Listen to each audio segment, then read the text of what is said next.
নমস্কার বন্ধুরা, আমি তুলসী কুকিং উইথ তুলসীতে নিয়ে এসেছি বাঙালি খুবই পছন্দের একটি রেসিপি শুক্তো। গরমের সময় তেল মশলা খেতে সবসময় ভালো লাগে না, তাই নিরামিষ খাওয়ার দিনগুলিতে বানিয়ে নিতে পারেন খুবই সহজ এই রেসিপিটি। প্রথমে আমি কাঁচকলা কেটে নিচ্ছি।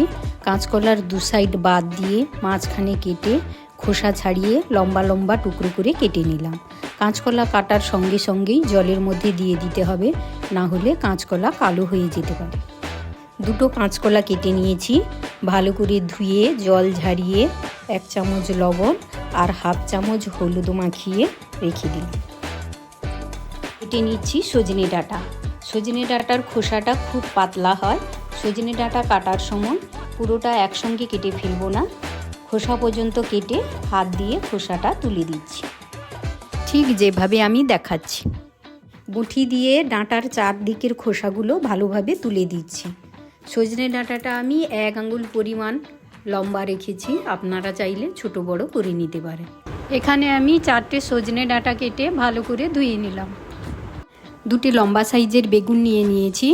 বেগুন দুটি বড় বড় টুকরো করে কেটে ভালো করে ধুয়ে নিলাম। আমি এখানে 10-12টি শিম নিয়ে নিয়েছি। শিমের দুদিকটা কিছুটা করে কেটে এইভাবে তুলে দিচ্ছি। শিমগুলোর মাঝখানে কেটে 2 টুকরো করে ভালো করে জলে ধুয়ে নিলাম। 4টে উচ্ছে নিয়ে নিয়েছি, লম্বা লম্বিভাবে 4 টুকরো করে কেটে জলে ধুয়ে নিলাম। আমি এখানে 1/4 ভাগ পেঁপে নিয়ে নিয়েছি। পেঁপেটা ভালো করে খোসা ছাড়িয়ে ভেতরে বীজগুলো বের করে দিয়ে পেঁপেটাকে লম্বা লম্বা করে কেটে নিয়ে ভালো করে ধুয়ে নিলাম। শুক্তোতে দেওয়ার জন্য আমি 4টে রাঙালু নিয়ে নিয়েছি। রাঙালুগুলোর ভালো করে খোসা ছাড়িয়ে দিচ্ছি। রাঙালুগুলোকে লম্বা লম্বা করে কেটে জল দিয়ে ভালো করে ধুয়ে নিলাম। শুক্তোতে দেওয়ার জন্য 4টে মিডিয়াম সাইজের আলু নিয়ে নিয়েছি। আলুগুলোকে ভালো করে ছাড়িয়ে লম্বা লম্বা করে কেটে নিচ্ছি।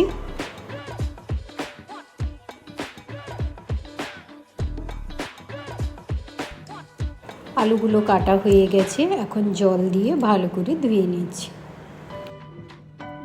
ধুয়ে রাখা বেগুন আর উচ্ছেগুলিতে লবণ আর হলুদ মাখিয়ে নিচ্ছি। কলাগুলোতে আমি আগেই লবণ হলুদ মাখিয়ে রেখেছি।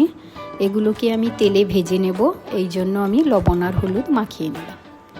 বাকি সবজিগুলোকে আমি সেদ্ধ করে নেব, তার জন্য কড়াইতে দিয়ে দিচ্ছি পরিমাণ মতো জল, দিয়ে দিচ্ছি পেঁপে, মিষ্টি আলু বা রাঙা আলু, দিয়ে দিচ্ছি আলু, শিম, সজনে ডাঁটা, পরিমাণ মতো লবণ দিয়ে ঢাকা দিয়ে দিচ্ছি। 4-5 মিনিট ধরে সেদ্ধ করে নেব। যতক্ষণে সবজিগুলো সেদ্ধ হচ্ছে ততক্ষণে আমি অন্য একটি গরম শুকনো কড়াইতে 2 চামচ পরিমাণ রাঁধুনি ভেজে নিচ্ছি। 3-4 মিনিট ধরে সেদ্ধ করে নেওয়ার পর শিম আর সজনে ডাঁটাটা আমি বের করে নিচ্ছি, কারণ এগুলো বেশি সেদ্ধ হয়ে গেলে খেতে ভালো লাগে না। আর বাকি সবজিগুলো কিছু সময় ধরে সেদ্ধ করে নেব। ভেজে রাখা রাঁধুনিগুলো ঠান্ডা করে একটি হামাদিস্তার মধ্যে দিয়ে গুঁড়ো করে নিচ্ছি। আপনারা চাইলে মিক্সিতেও গুঁড়ো করে নিতে পারেন, কিন্তু এত অল্প পরিমাণ রাঁধুনি মিক্সিতে ভালো গুঁড়ো হবে না, তাই হামাদিস্তাতেই গুঁড়ো করে নিলে ভালো। শুক্তোতে দেওয়ার জন্য একটি পেস্ট বানিয়ে নেব।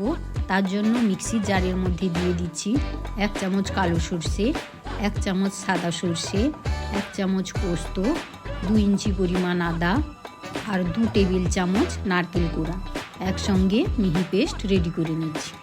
সবজিগুলো সেদ্ধ হয়ে গেছে, এখন একটি প্লেটের মধ্যে তুলে নিলাম। ওভেনে কড়াই বসিয়ে দিয়েছি, কড়াই গরম হয়ে গেছে। এখন দিয়ে দিচ্ছি 4 টেবিল চামচ মতো সর্ষের তেল। রান্নাটা আমি সর্ষে তেলেই করে নিচ্ছি। তেল গরম হয়ে গেছে, দিয়ে দিচ্ছি বড়িগুলো। বড়িগুলো আমি উল্টে পাল্টে লাল লাল করে ভেজে নিচ্ছি। বড়িগুলো আমি বাড়িতেই তৈরি করে নিয়েছি, বাজার থেকে কেনা না। আপনারা চাইলে বাড়িতেই খুব সহজে বড়ি তৈরি করে নিতে পারেন। ওই একই কড়াইতে আরও কিছুটা পরিমাণ তেল দিয়ে আগে থেকে নুন হলুদ মাখিয়ে রাখা কলাগুলিকে ভেজে নিচ্ছি। কলাগুলিকে ভালো করে উল্টে পাল্টে লাল লাল করে ভেজে তুলে নিলাম। ওই একই তেলের মধ্যে আগে থেকে নুন হলুদ মাখিয়ে রাখা বেগুনগুলি দিয়ে ভালো করে উল্টে পাল্টে ঢাকা দিয়ে 2-3 মিনিট ধরে ভেজে নিলাম। ওই একই তেলের মধ্যে দিয়ে দিচ্ছি আগে থেকে লবণ হলুদ মাখিয়ে রাখা উচ্ছেগুলোকে ভালো করে ভেজে নিতে হবে, না হলে তেতো লাগবে। উচ্ছেগুলোকে একটু উল্টে পাল্টে লাল লাল করে ভেজে তুলে রাখলাম। ওই একই কড়াইতে আরও 2 চামচ পরিমাণ সর্ষের তেল দিয়ে দিলাম। তেল গরম হয়ে গেছে, এখন দিয়ে দিচ্ছি 1টি তেজপাতা, 2টো শুকনো লঙ্কা আর 1 চামচ পরিমাণ ফোড়ন। গ্যাসের ফ্লেম লোতে করে 1 মিনিট ধরে ফোড়নটি ভেজে নিচ্ছি। আগে থেকে মিক্সির জারে যে মশলাটি রেডি করে রেখেছিলাম সেটাই এখন দিয়ে দিচ্ছি। মশলাটা 2-3 মিনিট ধরে ভালো করে ভেজে নিয়েছি, মশলা থেকে তেল ছেড়ে দিয়েছে। এখন দিয়ে দিচ্ছি সেদ্ধ করে রাখা সবজিগুলো। প্রথমে দিয়ে দিচ্ছি আলু, পেঁপে, রাঙালু। মাঝে মাঝে নাড়তে হবে, না হলে মশলাগুলো নিচে লেগে যেতে পারে। 2-3 মিনিট ধরে ভালো করে মশলার সঙ্গে মিশিয়ে নেওয়ার পর দিয়ে দিচ্ছি সেদ্ধ করে রাখা বাকি সবজিগুলি, শিম, সজনে ডাঁটা। গ্যাসের ফ্লেম লো টু মিডিয়ামে রেখে সবজিগুলোকে 3-4 মিনিট ধরে মশলার সঙ্গে ভালো করে মিশিয়ে নিচ্ছি।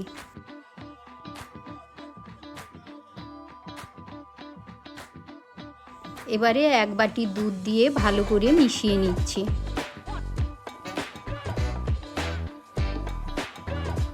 মিক্সির জারে যে মশলাগুলো লেগেছিল অল্প পরিমাণ জল দিয়ে জারটি ধুয়ে সে জলটাও দিয়ে দিলাম।